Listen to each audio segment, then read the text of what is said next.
afternoon, Seattle, and welcome everyone to Seattle's 2025 State of the City Address.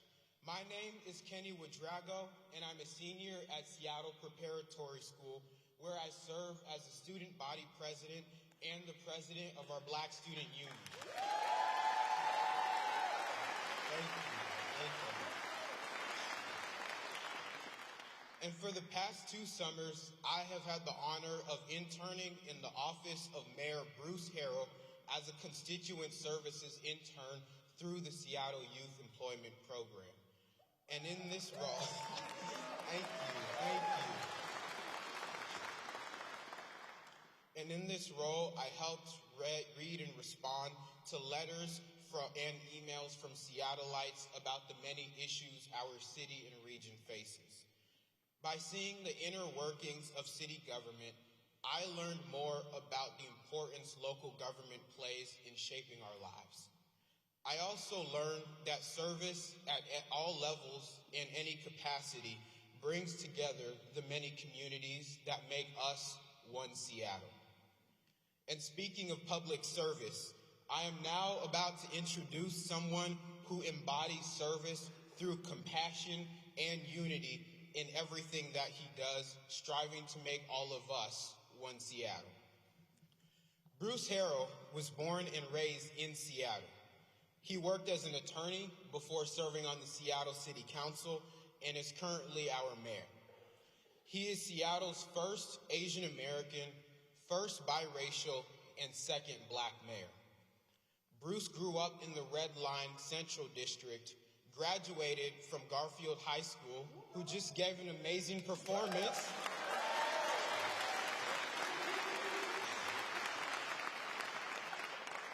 And he attended the University of Washington on a football scholarship where he won a Rose Bowl and then continued at UW for law school.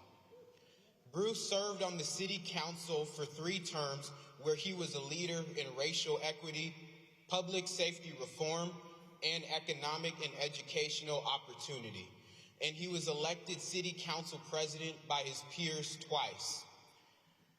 In 2021, Bruce was elected mayor of Seattle on a commitment to address the homelessness crisis, to ensure public safety for all, and to restore trust, hope, and unity in local government and city life. So without further ado, everyone, please put your hands together for the mayor of Seattle, Mr. Bruce Harrell.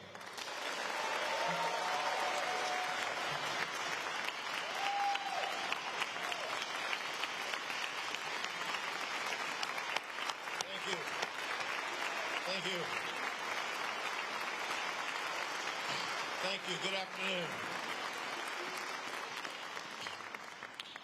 Boy, that feels good.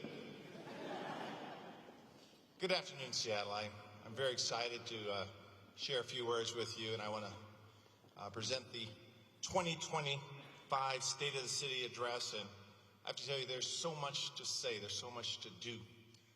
I'm honored to be joined by so many distinguished guests, the members of the Seattle City Council, King County Council, City Attorney Ann Davidson, and King County Prosecutor Lisa Mannion, our community leaders, residents, friends, business leaders, nonprofit leaders, people from every neighborhood in the city. Thank you for being here. Now, I don't think all of you attend the symphony sometimes. Maybe you do. I don't know.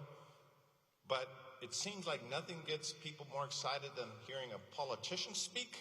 So thank you for being here in this great hall, and here we go. Again, I want to thank Benaria Hall for hosting us. The Garfield band, as Kenny mentioned, were just awesome. As an intern in our office, Kenny should know that he inspired me.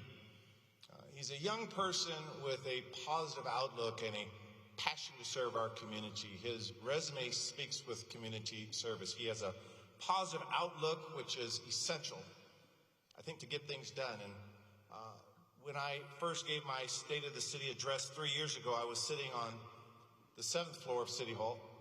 There were about 10 people on that first speech. All of them were sitting with me. They were masked up, black masks, as I recall. COVID was ongoing, as you recall. Our parks were filled with tents, unfortunately. People were living in inhumane conditions.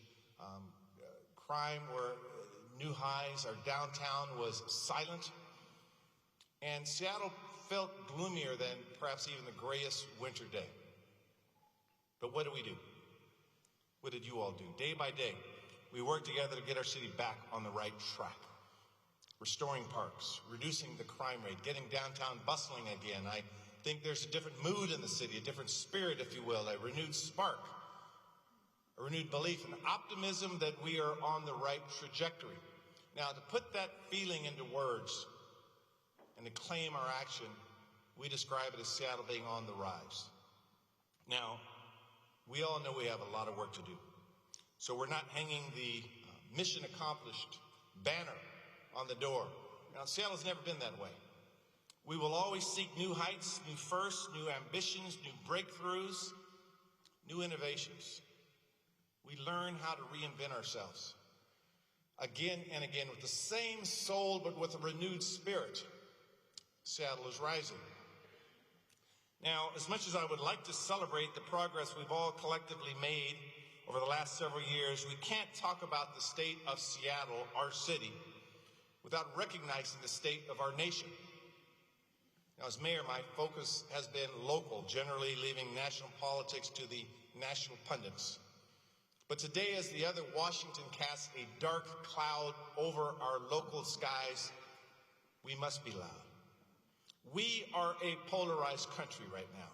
Make no mistake about that, I will not mince words. We have a federal administration focused on division and working every day to drive us apart. Now, I'm not being an alarmist when I say we should have grave concerns for what the Trump administration has in store for our city and its people. The actions and the rhetoric coming from the White House take aim at parts of our community that we value central as to who we are. Our LGBTQ plus community as an example. Our community, our trans individuals as an example. Our immigrant and refugee neighbors, our women, our working families. Unconstitutional executive orders and bad economic policies will mean revenue impacts and fewer resources to invest in local services that truly make a difference. But those who work with me know that I'm not a defeatist. Heck, when I was watching the Super Bowl, I still thought Kansas City had a chance to come back at halftime. I don't see defeat when a champion is on the field. So let me be clear, when Seattle's local values and our policies and our priorities are challenged by unlawful federal actions, we will not hesitate to do everything in our power to defend our people and our rights.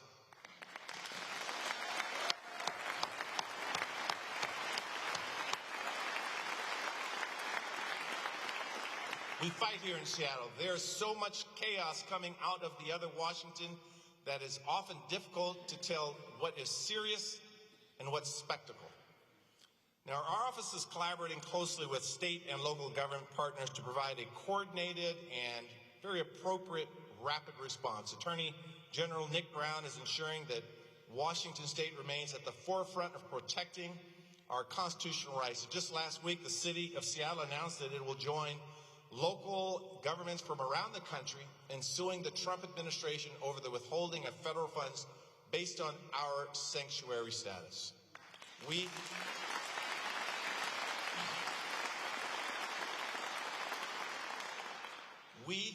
reject the Trump administration's effort to commandeer local law enforcement and defund our local safety efforts by threatening grants to support investigations into some of our critical areas: sexual assault, child exploitation, domestic violence, services for our survivors, 911 dispatch, and many other critical public safety priorities. Before the change in administrations, I issued a mayoral directive making clear that SPD and city employees will continue to follow state and local laws, serving all residents, no matter their immigration status. We will continue to work with our immigrant community, making sure they know their rights and they have our support.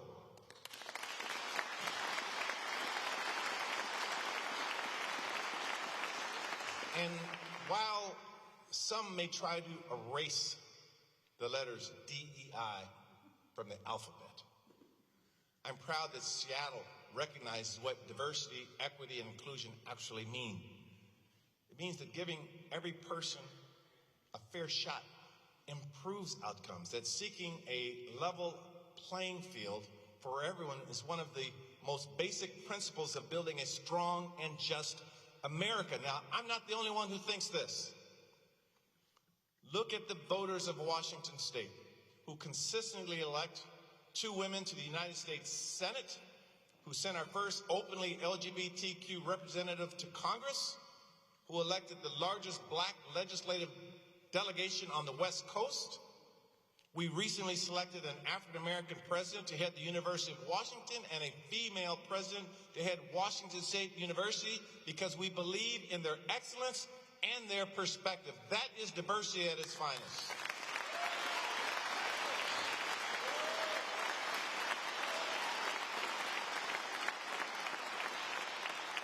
And for those cougs out there, outside of the Apple Cup, I give nothing but love to WSU. It's just during that week.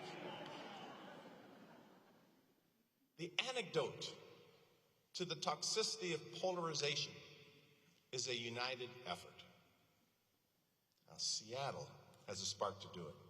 The transformation of our waterfront is a clear example, one of the greatest examples of what we can achieve when we work together. Workers, our tribes, businesses, civic leaders, philanthropic communities, bringing life to the radical vision and incredible promise for a new Emerald City Coast. Sort of throwing that name out there for fit a little bit. You know, I want to thank Mayor Nichols, who's joining us with us today. I talked to Mayor Nichols before I gave him a speech. Raise your hand, Greg, where are you? There he is. It was his vision and leadership that set us on a path to change our city for the better. And Greg, thank you for that. Opening Overlook Walk held a new perspective for our city. First, a panoramic look at its beauty and an outlook of optimism radiating throughout Seattle, a ray of hope. Rare is the park that arrives as a landmark. Rare is an instant rival to our worldly known Space Needle. Rare is the infrastructure that inspires us all. So if you've been to Overlook Walk, you've looked out on a clear day, you look at the mountains and the sound and the people and the buildings, and you understand exactly what I'm seeing when I describe Seattle being on the rise. So this year, 2025, we will unveil the completed Waterfront project with all 20 acres of new public space, and I, as your mayor, couldn't be more excited.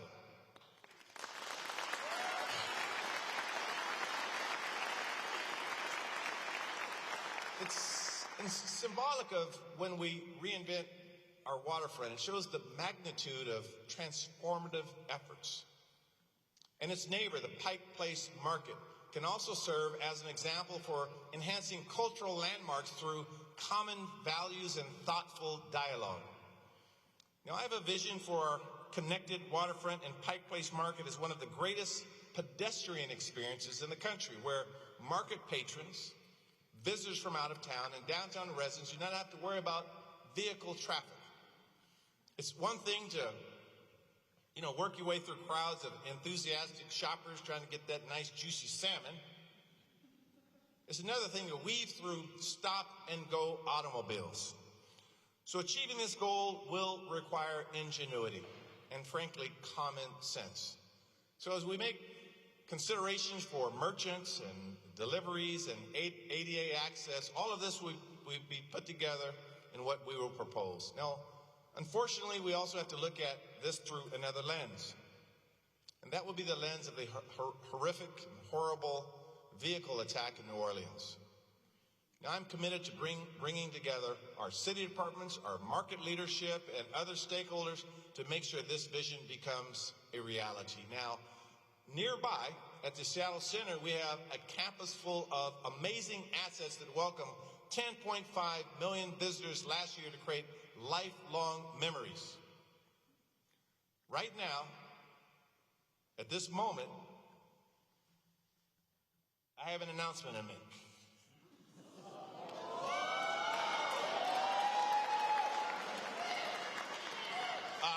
I'm just kidding. I got it.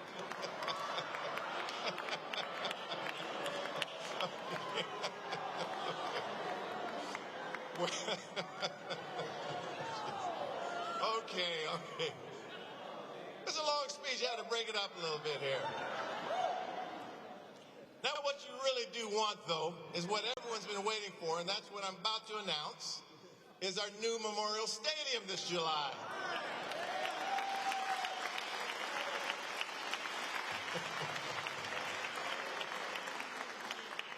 Now, this partnership between the city and it's just broke my mayoral character here. Just one moment here. This partnership between the city and Seattle Public Schools, the team at One Roof, and our generous philanthropic community, the new Memorial Stadium will join the ranks of top-notch Seattle entertainment facilities and sports arenas. It is truly going to be awesome. Now, beyond the stadium, the Seattle Center is poised for the next great era as a cultural and civic hub, from serving as the official 2026 FIFA World Cup fan zone. Now that's going to be awesome. To longer-term plans to revitalize public spaces and learning centers. And I want to thank everyone here. There are many people here helping create that vision. Preparations continue for welcoming over 750,000 guests to our city for the 2026 FIFA World Cup. That's like doubling our city. A few weeks ago, we celebrated the 500-day benchmark. We're currently at 478 days away, but I'm not counting. We want to make sure that everyone in Seattle can get around safely and be part of this celebration. That's why I've directed city staff to stand up our World Cup Action Group and align our city departments to prioritize safety, transportation, and community activation. We're working with partners to secure the resources and support needed for a safe and enjoyable experience and to move people in and out of Seattle efficiently, with a commitment to helping 80% of our visitors navigate their trip without the use of a car. So I recently chaired a meeting with the other host city mayors to identify common challenges, create solutions, and secure funding. Later this week, I'll be meeting with some of these same mayors as well. Now, I have a loud voice on our needs, but it is even louder when I'm joined by the Los Angeles, Philadelphia, and Kansas City and other host cities who have football teams a little better than Seahawks, by the way. I thought I'd throw that in there. But there's strength in numbers in trying to make sure that our cities are prepared. Now, in Seattle, we are determined to host matches in ways that reflect our values, and I recognize members of our local organizing committee here. This will include a Juneteenth match featuring the U.S. men's national team and a Pride Week match. Now, how awesome is that?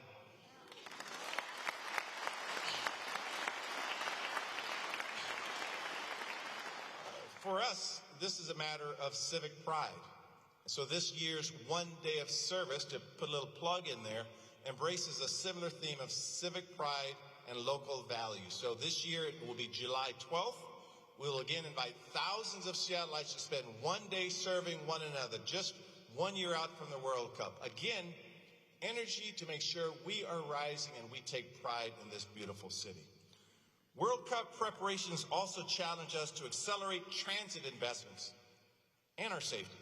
Now, this place where we are, Benaroya Hall, is known for nationwide as the home of the Seattle Symphony. But locally, to many residents and transit users, it's also known as Symphony Station.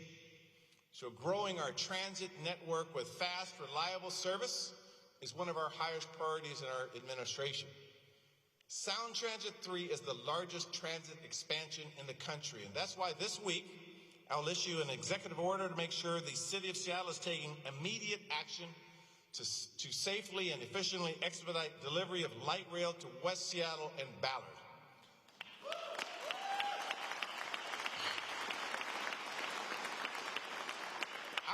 Our collective efforts will include a newly expanded Office of Waterfront, Civic Projects, and Sound Transit that will be led by Director Angela Brady, who is a superstar in her own right, which will be at the center of orchestrating a surge in staff of up to 50 city employees, supporting project design, engineering, station planning, permitting, and even more. So we will propose, and I know I got several members of the city council like, what?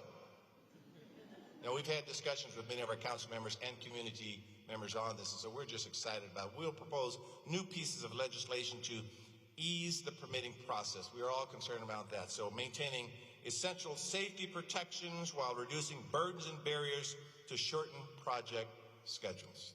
This becomes critical. This could save more money, more time, and perhaps a year off of project delivery, project time.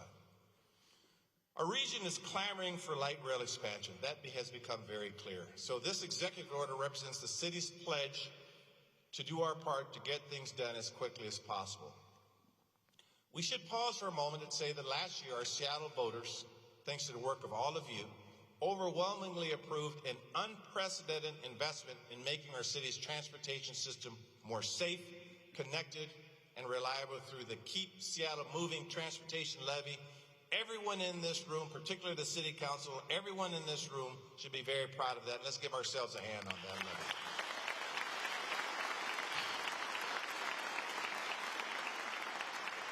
I recently appointed Justin Farrell to be Deputy Mayor and Adiam Emery to serve as Director of the Seattle Department of Transportation.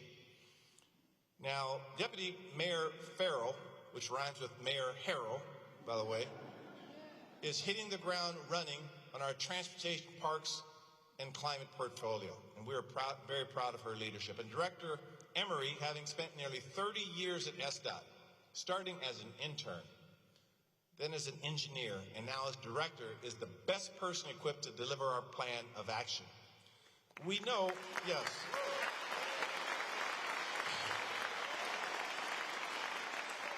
Now, we all know that the transportation sector is the biggest contributor to greenhouse emissions in Seattle. And that's why transit expansion and our transportation levy are critical elements in our fight against climate change. Now, we also recognize the federal government's agenda on climate change. It's sort of, let's close our eyes, pour fuel on the fire, and just pretend it's not happening. Smoke everywhere, but let's pretend it's not happening. Now, that approach is destined to fail and is destined to kill our planet. And that is why cities need to step up and take action in their place. And that is what all of you are doing with us. Our administration, led by passing nation-leading building emissions performance standards and by supporting electrification in new buildings and heat pumps in homes. With a focus on transportation, next month, I will issue an executive order to update our 2013 Climate Action Plan to reduce emissions, build resilience, and grow a green economy through good union jobs.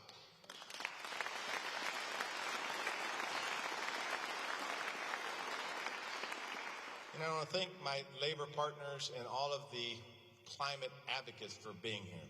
Together, the improvements we are delivering from the Waterfront to Pike Place, the World Cup to Sound Transit, climate and transportation actions, we will shape Seattle for generations.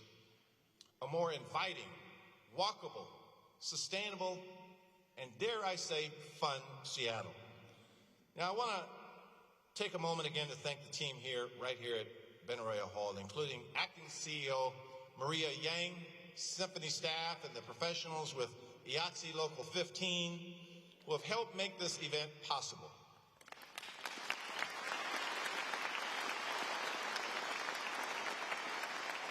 Last week, I met with Seattle Symphony's newest music director, Xian Zhang. That was a delightful meeting, and while it's not in my notes, I also want to once again thank Garfield's band. You know, they're on midwinter break right now. They're doing this because they love the city. They love the city, we love them. So we share a deep appreciation for everyone here. Benaroya is a cultural hub for downtown, for Seattle, and for the entire Pacific Northwest. Ben Arroyo's efforts are aligned with the vision laid out in our Downtown Activation Plan, affectionately referred to as DAP. This is a city center that goes way beyond Monday to Friday as a pit stop, instead serves as a dynamic Sunday to Sunday neighborhood. Now, our energetic downtown efforts are bolstered by improvements in more safe and welcoming conditions just down the street from where we are now. Working with our partners, many of whom are here, DSA, Purpose, Dignity, Action, REACH, We Deliver Care, our downtown activation team, they're all conducting scheduled restoration actions. And downtown and the CID, these are actions that provide robust and coordinated cleaning safety operations with targeted activations. Consistently committed employees doing this work. Now, in the 5 months since we've launched this pilot, priority 1 calls are down 50%. Yes.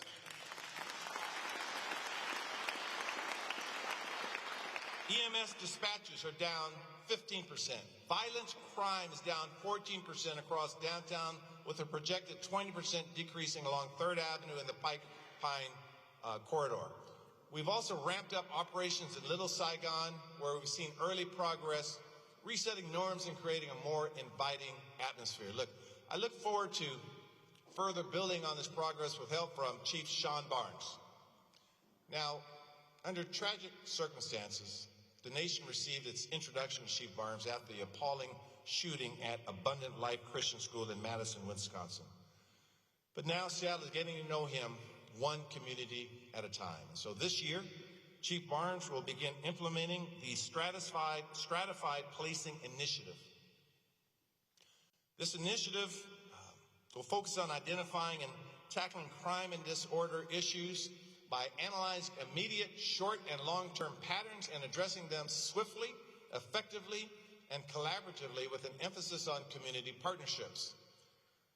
We should also mention that we are seeing the tide change on police recruitment.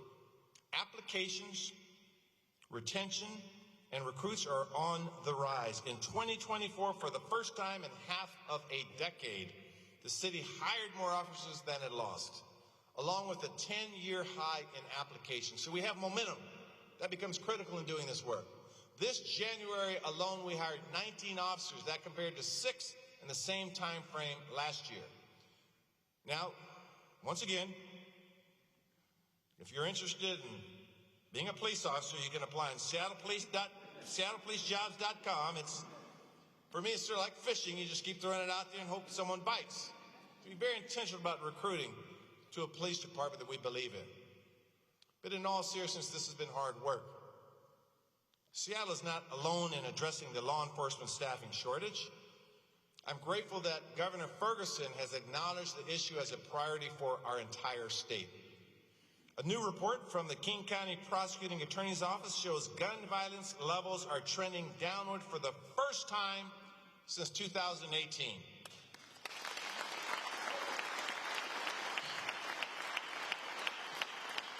So together we're strengthening programs that reduce youth gun violence. We're taking action to hold gun traffickers accountable and advocating for reforms to help keep deadly weapons out of the wrong hands. Public safety is my highest priority as mayor. And I believe every community member, every member, should trust that when 911 is called, they will receive the most effective and most appropriate response for their needs. Our care department is making that possible through both 911 dispatch and behavioral health crisis care responders. Now, just 2 years ago, I announced during this speech the establishment of the care department, the concept. And only a year and a half ago, our first team of 6 responders turned the concept notion into a reality. Now, since then, care responders have deployed to more than 1,400 calls with a focus on issues related to behavioral health, providing support that didn't previously exist to those suffering on our streets. Now, they're staffed with 24 responders. CARE is helping people beyond downtown with responders on both the North End and on Capitol Hill. And over the next 2 months, we will finish our citywide deployment of care officers, care employees on the South End and in West Seattle. So,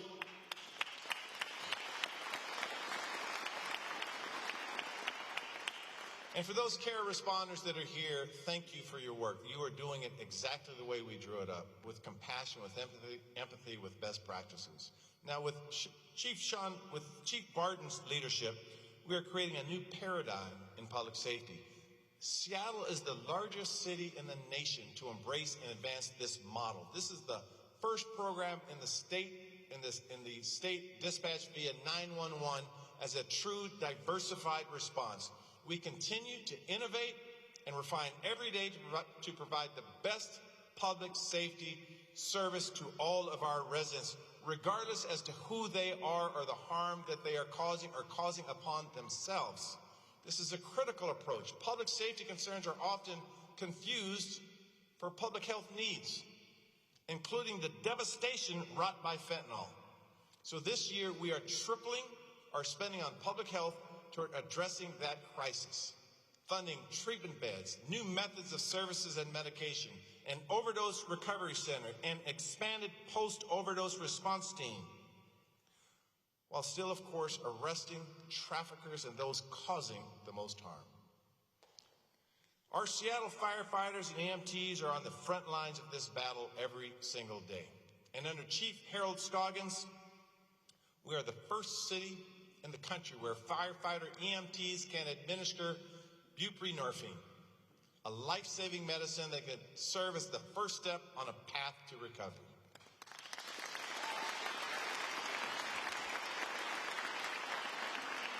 In partnership with service providers in King County, this is working. In 2024, fatal overdoses fell 25% here in Seattle, outpacing the county as a whole.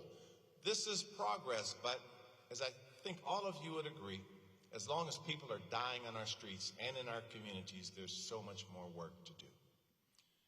2024 saw continued progress addressing encampments in public spaces.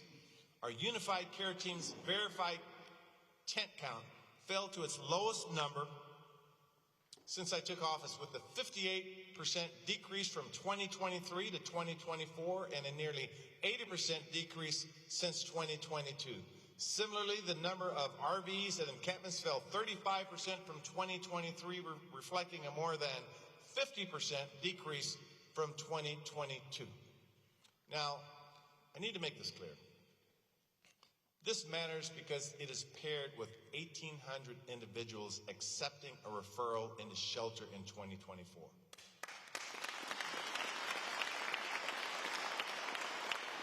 And in our humane grassroots approach, while not every person will say yes and come indoors this time, we will continue to ask and create spaces for people to recover, because no, perhaps it just means not now, because we believe that every person deserves shelter. Seattle is home to nearly 85% of all tiny homes in King County. And I should repeat that because there's been a lot written about surplus of tiny homes. Seattle is home to nearly 85% of all tiny homes in King County. And we will look to, thank you. We will look to stand up additional, that was City Council clapping, by the way. And we will look to stand up additional non-congregate shelter this year. But Seattle alone cannot provide enough shelter to serve all of King County. And so that's why I'm very grateful for at the King County Regional Homelessness Authority, and why I'm pleased that the more streamlined governance structure is allowing us to provide improved clarity and cooperation. I look forward to our ongoing partnership. But as you've heard me say before, and I believe it is the mantra of many of you in this room, the solution to homelessness is housing. I want Seattle to be an affordable city that anyone can call home, a livable city that everyone can enjoy calling home, a place with housing for your kids and my kids, for seniors, for people coming out of homelessness, for working families. Under our administration, we've made the largest investments toward affordable housing in Seattle's history. These investments have helped open more than 5,100 units of affordable housing, including nearly 1,500 units of permanent supportive housing since 2022. Now, perhaps no project better represents the opportunity of affordable housing than our Fort Lawton proposal. Many of you have heard pieces of this proposal. Our plan would transform 34 currently underutilized acres into up to 500 homes and 22 acres of beautiful open space, recreation, parkland, and wildlife conservation areas, right next to the iconic Discovery Park. Now, this will be the largest single expansion of green space and parkland in Seattle in the past 25 years. We have worked diligently to highlight this plan, with the Biden-Harris administration hosting multiple visits by federal officials. I personally spoke with the HUD chair right before the administration change, and this is great work. I'm excited to share that right before the Biden administration and HUD Secretary Totten left office, a significant portion of the Seattle City's application to the 2025 Fort Lawton redevelopment plan was approved.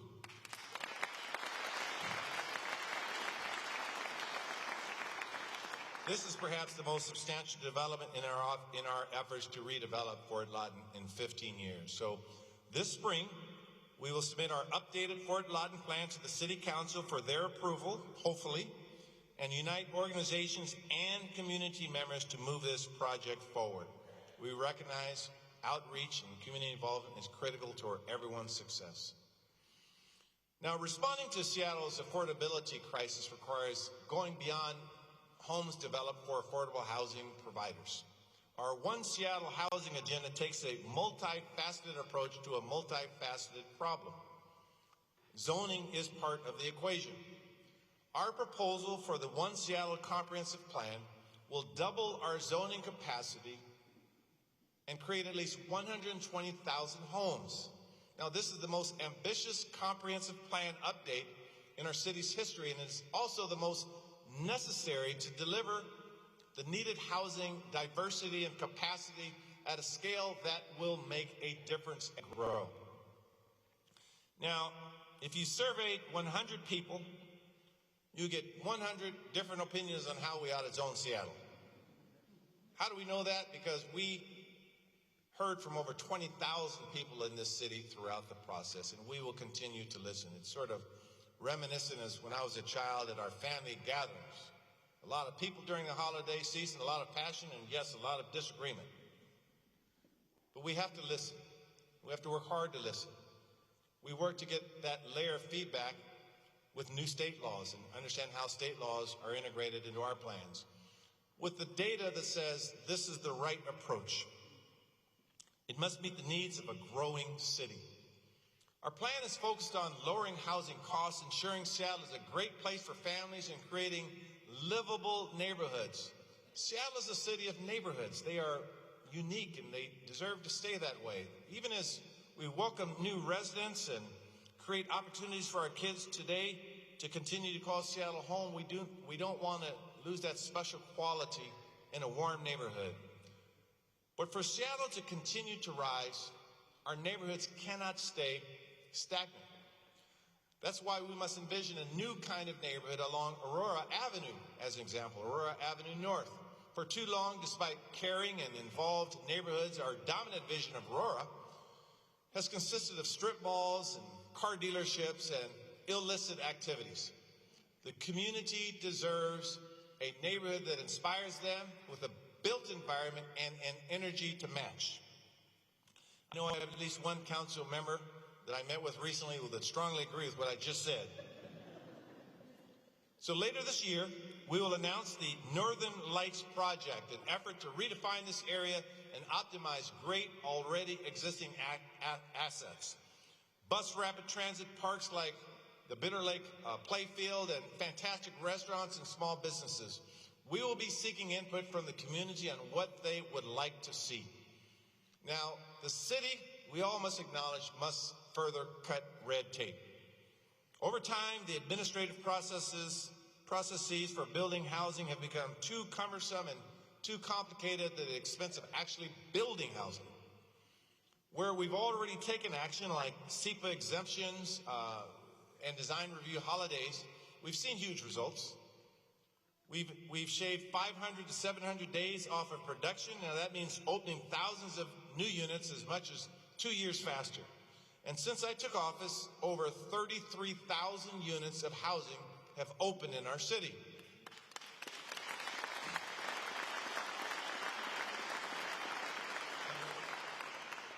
Take a project at 1120 John Street, the location of the old Seattle Times building.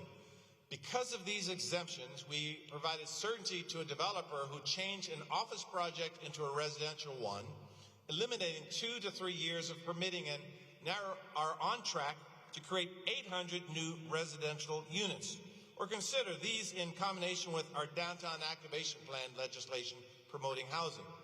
You have the possibility of a project led by Rick Yoder to add 1,000 units of affordable housing along 3rd Avenue, close to where we are now, above Wild Ginger. So, exciting projects. So, in the coming weeks, we will send to the City Council legislation to streamline design review for projects of all kinds, reducing timelines by up to 50% to make it easier to build without sacrificing building safety or aesthetics. I will also soon issue an executive order to improve the permitting process, adding accountability, transparency, and consistency. Now, this effort will create what will be known as the Permitting and Customer Service Team, PACT. It's the first step in creating an executive office to oversee permitting and solve bottlenecks. PACT, and you'll come to know that term, PACT will go just beyond housing as well. It will also reform permitting for small businesses. I must talk a little bit about small businesses. Seattle wouldn't be what we want it to be without small businesses. Right now, far too many small businesses are struggling. I hear from small businesses all the time. I know the City Council hears from small businesses all the time.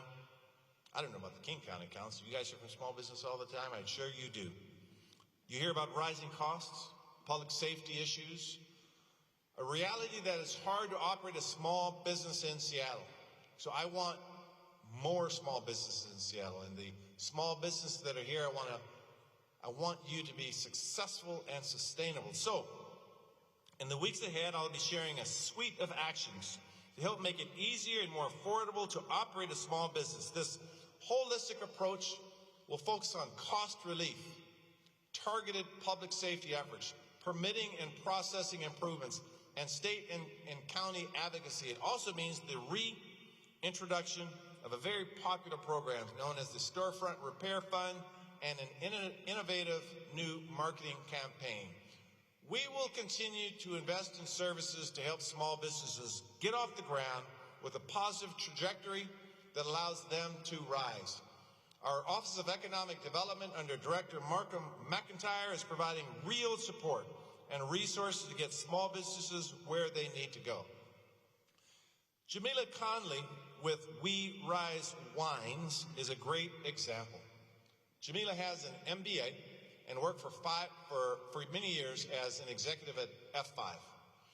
But when she decided to follow her passion, her dream, and start a wine bar downtown, she found the process to be difficult and all-consuming.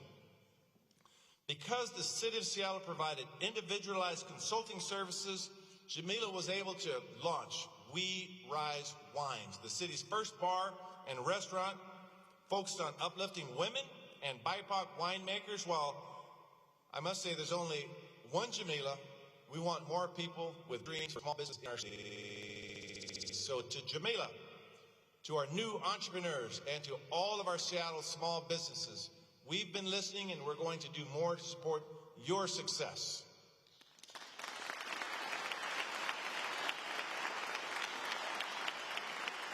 Now, mentioning that wine bar, I must say that after this long-ass speech, we should all have it and get a drink. Oh, you know I don't say that. If Garfield students are here, you have to be 21, by the way. But I know there are some future leaders and entrepreneurs here today. I want to again thank the Garfield Band. I want to thank the director Sessick, the conductor Saunders, and all the students and parents here today. The Garfield Music Program and the Garfield Jazz Ensemble are nationally renowned, and we are lucky to see them perform at a location that is up to their standards.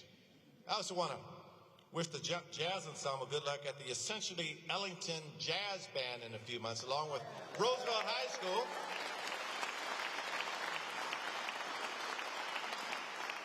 Roosevelt High School Jazz Program, Go Bulldogs and Rough Riders. My wife had the opportunity to visit some of Roosevelt's drama production. They're doing great things over there, but now I'm getting in trouble because I singled out 2 high schools, but forgive me. There's one Bulldog I want to call out in specifically, Senior Miles Hempel.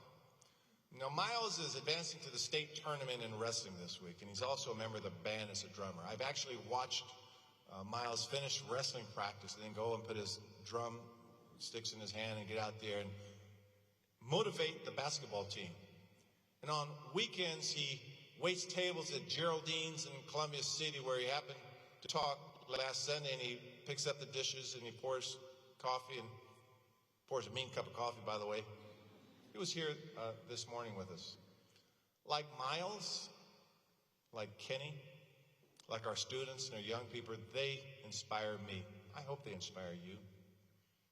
We owe them a city that provides every opportunity for their success. To make this a reality and make sure our city welcomes and keeps families in our neighborhoods. I'll announce details very shortly of my proposed renewal of the Seattle's Families Education Preschool and Promise Levy in March, and it is designed to do exactly that. Now, this levy has changed and adopted over the years, which it should.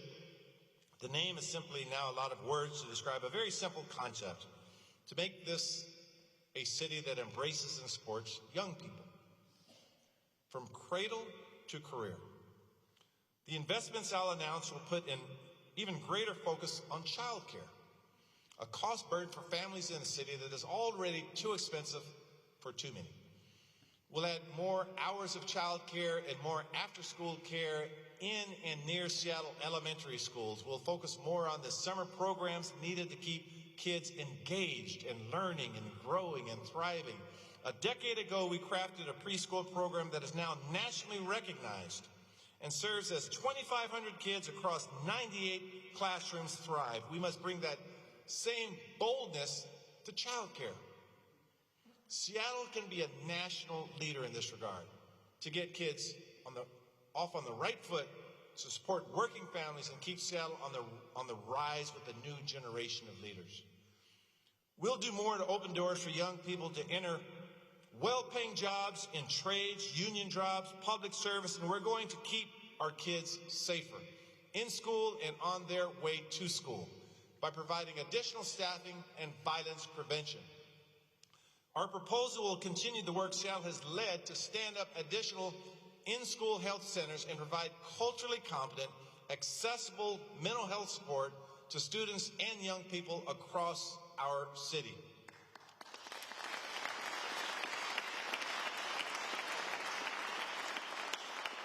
Collectively, let's claim this. We are going to make Seattle the safest, most supportive city in America for kids and families.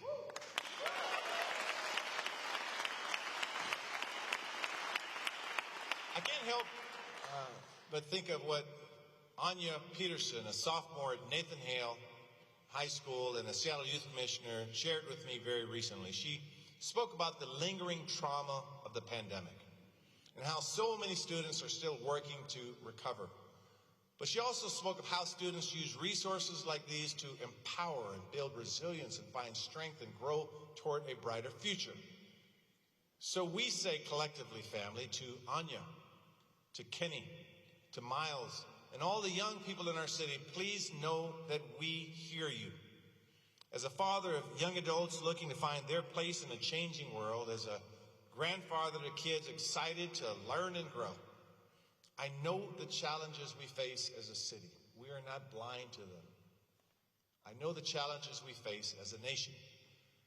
But please know and believe that I wake up every day ready to seize the opportunity to do right by you and the next generation.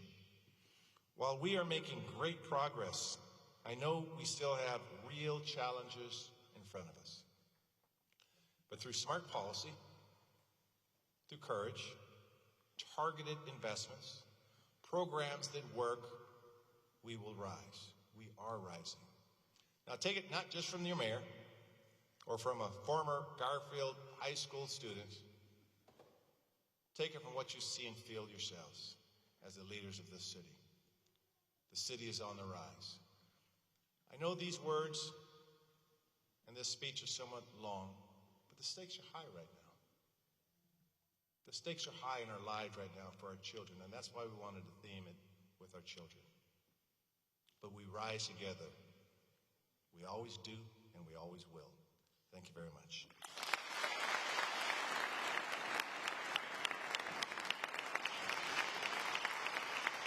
Thank you.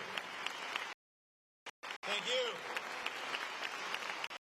Now we're gonna exit the Mach 5 Kung Fu Dragon Lion Dance. I'm supposed to put these in the lion's mouth, I think.